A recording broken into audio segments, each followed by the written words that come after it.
بسم اللہ الرحمن الرحیم، السلام علیکم۔ آج کی اس ویڈیو میں ہم ناؤن کے بارے میں پڑھیں گے۔ ناؤن کیا ہے؟ What is a noun? A noun is a word that represents a person, place, thing or idea. Noun ایک ایسا لفظ ہے جو کسی شخص، جگہ یا چیز یا آئیڈیا کو ظاہر کرتا ہے۔ یہ جو ہے پارٹس آف انگلش لینگویج میں پارٹس آف اسپیچ کا بنیادی حصہ ہے۔ ناؤن کسی جملے میں سبجیکٹ کے طور پہ بھی آ سکتا ہے، آبجیکٹ کے طور پہ بھی آ سکتا ہے۔ ناؤن کو مختلف اقسام میں تقسیم کیا گیا ہے، جیسے common noun, proper noun, concrete noun, abstract noun, countable noun, uncountable nouns, collective nouns اور compound nouns. Number 1 common nouns. These nouns refers to general people, places, things or ideas. For example, book, city or dog. Common noun جو ہے عام اسم، یہ جو ہے general, عام چیزوں، عام لوگوں، عام جگہوں، عام چیزوں، عام آئیڈیاز کو کہتے ہیں۔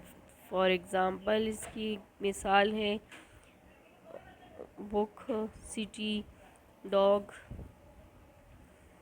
Proper noun. These nouns refer to specific and unique person, unique place, people, places or things. They are always capitalized. For example, John, London, Eiffel Tower.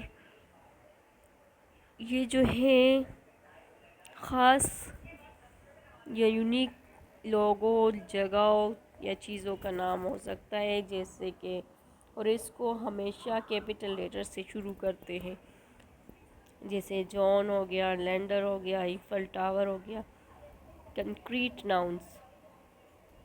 These nouns refer to objects and things that have physical existence, can be perceived by senses. یہ concrete noun ایسی چیزوں کو کہتے ہیں جن کی physical existence ہوتی ہے، جو ہمیں نظر آ سکتے ہیں، ہم کو دیکھ سکتے ہیں، ہم اس کو چھو سکتے ہیں، جیسے کہ ٹیبل ہو گیا، ریور یا apple. Abstract nouns. These nouns refer to concepts, ideas or qualities that cannot be perceived by senses.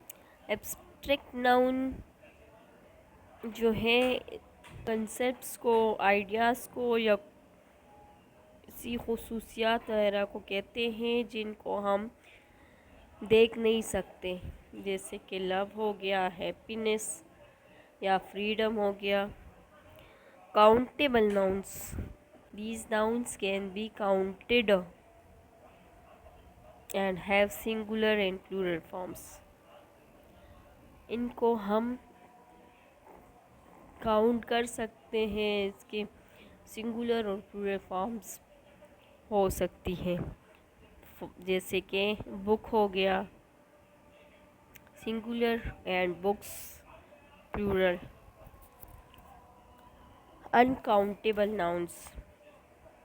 These nouns cannot be counted and do not have a plural form.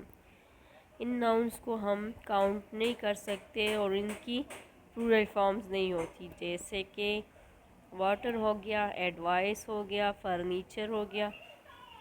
Collective nouns. These nouns are used to refer to a group or collection of people, animals or things. یہ noun جو ہیں چیزوں کے، جانوروں یا لوگوں کے groups کو کہتے ہیں، جیسے کہ team, hard, family. Compound nouns. These nouns are formed by combining two or more words together. یہ ناؤن دو یا ہاتھوں سے زیادہ ورڈز کو ملانے سے بنتے ہیں. For example blackboard, sunflower اور لیپ ٹاپ. ان مختلف اقسام کو سمجھنا مناسب گرامر اور کمیونیکیشن کے لیے ضروری ہے.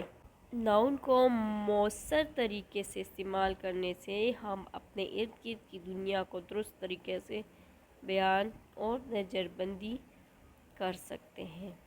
گرامر کے لحاظ سے درست جملے بنانے اور کمیونیکیشن کو بڑھانے کے لیے ناؤنس کو سمجھنا ضروری ہے. Thanks for watching.